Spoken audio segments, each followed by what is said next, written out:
మామయ్యే కావాలి. అయితే నిద్రమత్తు వదిలించుకో. ఆ భవానీ వాళ్ళ ప్లాన్ ఏంటో తెలుసుకుని దాన్ని మనం ఎదుర్కోవాలి. లేదంటే శ్యామ్ రాధమత్తులో పడిపోతాడే. అత్తా, అక్కడే ఉండిపోయారేంటి? రండి. వస్తున్నాం ఖుషి, రావే.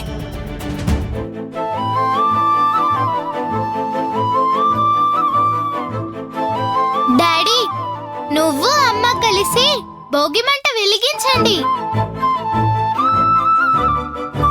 నేను చెప్పినట్టు వింటారా లేదా? రే, పండగ పూట ఖుషిని డిసప్పాయింట్ చేయకండ్రా. వెలిగించండి ఇద్దరు.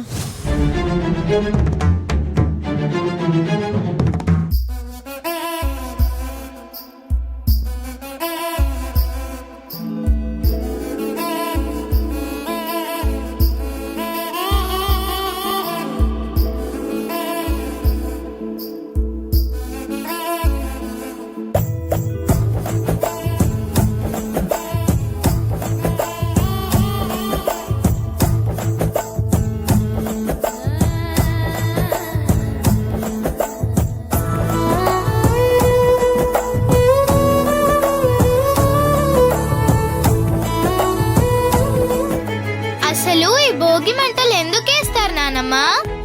భోగి మంటలు వేయడం అంటే అగ్నిదేవుణ్ణి పూజించడం అన్నమాట. భోగం అంటే సుఖం, సంతోషం.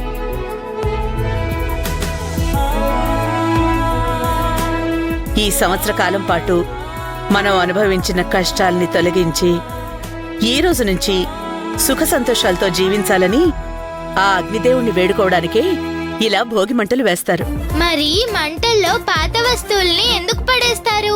పనికిరాని వస్తువుల్ని తీసేస్తే ఇల్లు శుభ్రం అవుతుంది కదా. అలాగే మనలో ఉన్న బాధల్ని, చేదు అనుభవాల్ని చెరిపేస్తే మనసు తేలిక పడుతుంది.